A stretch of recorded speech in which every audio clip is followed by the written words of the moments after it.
अस्सलाम वालेकुम। आज हम लोग मखलूत ज़बान के मुसन्निफ़ मजमून निगार मौलवी अब्दुल हक को पढ़ेंगे। मौलवी अब्दुल हक के बारे में जानेंगे। ठीक है। मौलवी अब्दुल हक 1870 में पैदा हुए, 1961 में इंतकाल किए। लगभग 90 बरस की ज़िंदगी पाए, लगभग, है ना। ठीक है, ध्यान से सुनना एक एक लफ्ज़। बाबाए उर्दू मौलवी अब्दुल हक उर्दू ज़बान के उन शहदाइयों में से थे जिन्होंने अपनी सारी ज़िंदगी इस ज़बान की खिदमत में सर्फ कर दी।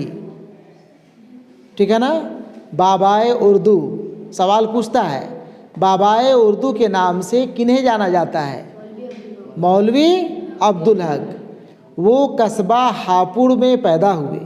कस्बा, गांव हापुड़। कहाँ पैदा हुए? हापुड़ में। कहाँ पैदा हुए? नहीं सुन रहे तुम लोग?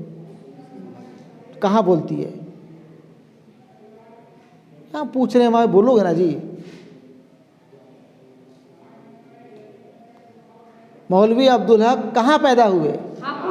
हापुड़, कस्बा हापुड़। ठीक है ना। हापुड़ कहाँ पड़ता है किसी को मालूम? उत्तर प्रदेश में होना चाहिए। यहाँ लिखा नहीं है। कस्बा हापुड़ उत्तर प्रदेश में होना चाहिए। बचपन ही से पढ़ने का बेहद शौक़ था। 1894 ईस्वी में MAO कॉलेज अलीगढ़ से BA का इम्तहान पास करने के बाद पंजाब और हैदराबाद में मुख्तलिफ ओहदों पर फायज रहे। ठीक है ना।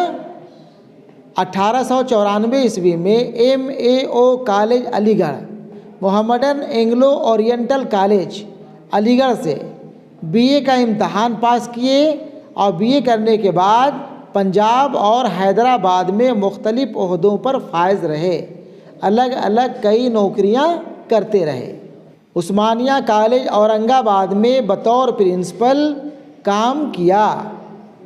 उस्मानिया यूनिवर्सिटी में शोबाए उर्दू के सदर और प्रोफेसर रहे। ध्यान से देखो एक एक लफ्ज़। उस्मानिया यूनिवर्सिटी में शोबाए उर्दू के सदर और प्रोफेसर रहे। अंजुमन तरक्की उर्दू के सेक्रेटरी मुकर्रर हुए और ज़िंदगी भर उस इदारे की तरक्की और कामयाबी के लिए जी जान से कोशिश करते रहे। अंजुमन की जानिब से मौलवी अब्दुल हक की इदारत में एक सहमाही अदबी रिसाला उर्दू जारी हुआ। रिसाला मैगज़ीन, हिंदी में कहते हैं पत्रिका, वो जारी हुआ और उस पत्रिका मैगज़ीन रिसाला का नाम था उर्दू। क्या नाम था? जिसने तहकीकी, इल्मी और अदबी मैदान में नुमायाँ कामयाबी हासिल की।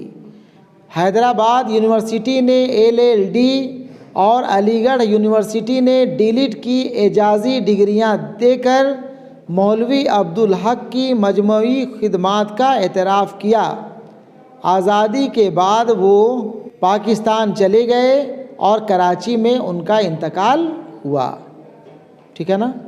मौलवी अब्दुल हक एक मुहक्किक, सवानेह निगार, ज़ुबान दां, लुगत नवीस, माहिर कवायद और साहिब तर्ज इंशा परदाज थे। उनकी तहरीरों पर हाली का सबसे ज़्यादा असर है। बोल चाल की सादा ज़बान में पुरखुलूस जज्बात का बेलाग इजहार करते हैं। हर बात खूब सोच समझ कर लिखते हैं। इबारत में उलझाव नहीं। मुश्किल ज़बान लिखने वालों को वो उर्दू का दुश्मन कहते थे। इबारत में उलझाव नहीं। मुश्किल ज़बान लिखने वालों को वो उर्दू का दुश्मन कहते थे और आसान ज़बान लिखने पर ज़ोर देते थे। उर्दू अदब में क़दीम किताबों की तदवीन, तरतीब और इशात उनका बहुत बड़ा कारनामा है। उन किताबों पर उनकी मुक़द्दमात इन किताबों पर उनके मुक़द्दमात उर्दू अदब का कीमती सरमाया हैं। अंग्रेज़ी उर्दू लुग़त और उर्दू ज़बान की कवायद का बुनियादी काम भी मौलवी अब्दुल हक की कोशिशों का नतीजा है।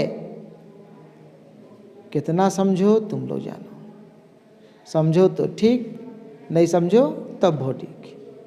मेरा काम ख़त्म, चैप्टर ख़त्म।